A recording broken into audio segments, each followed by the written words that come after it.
السلام علیکم ورحمۃ اللہ وبرکاتہ۔ میرا نام عامر قادری ہے اور آپ دیکھ رہے ہیں ہمارا یوٹیوب چینل۔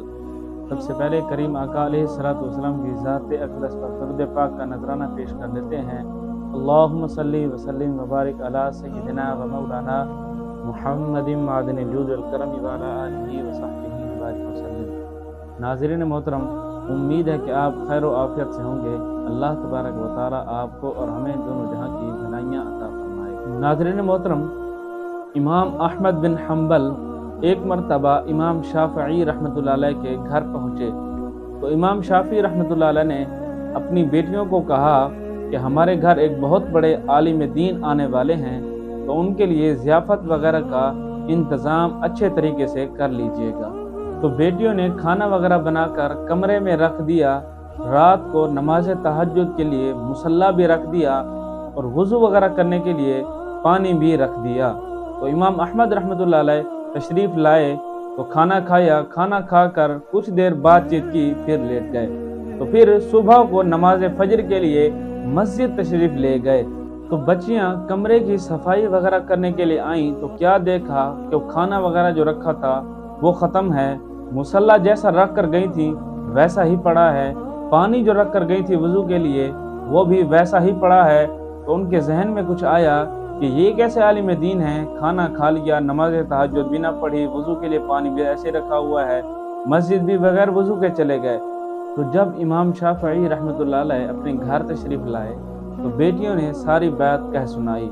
تو غور کیجئے کہ اس دور کے لوگ کتنے سچے اور کھرے تھے کہ امام شافعی نے اپنی بیٹیوں کی جو بات سنی وہ امام احمد بن حنبل تک پہنچا دی، وہی بات ان کو بھی کہہ دی۔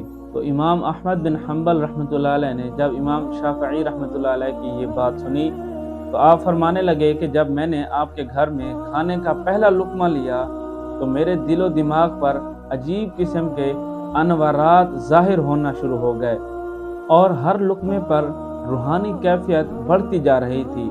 تو میں نے سوچا کہ یہ اس پاکیزہ رزق کے سبب سے ہے، تو میں نے اس لیے اس کھانے کو پیٹ بھر کر کھایا کہ پتہ نہیں ایسا رزق پھر مجھے نصیب ہوگا یا نہیں، اسی لیے میں نے سارا کھانا ختم کر لیا۔ تو جب میں بستر پر سونے کے لیے لیٹا تو میرے دل و دماغ میں قرآن پاک کی آیات اور احادیث حاضر ہونا لگی اور بہت سارے مسائل کا مجھ پر انکشاف ہونا شروع ہو گیا۔ تو میری ساری رات اسی میں گزر گئی اور معمول کے مطابق جب میں نے نماز تہجد کے لیے دھیان کیا، اس طرف میری توجہ گئی تو میں نے سوچا کہ علم دین کا ایک باب سیکھنا 1000 رکعت نوافل ادا کرنے سے بہتر ہے۔ تو میں نے سوچا کہ انہی مسائل علمیہ کو حل کر لیا جائے، یہاں تک کہ نماز فجر کا وقت ہو گیا اور میں مسجد کی طرف چلا گیا۔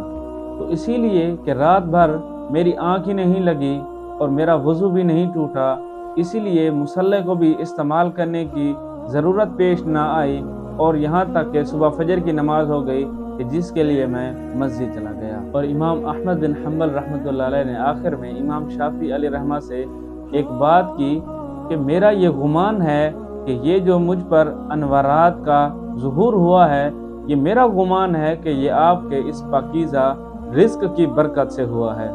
یہ روایات میں بھی آتا ہے کہ جب اللہ تبارک و تعالی کسی شخص سے محبت کرتا ہے تو اس کے رزق کو پاک، حلال اور طیب کر دیتا ہے۔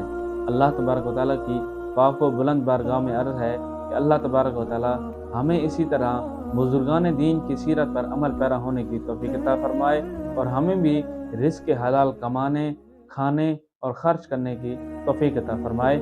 السلام علیکم ورحمۃ اللہ وبرکاتہ۔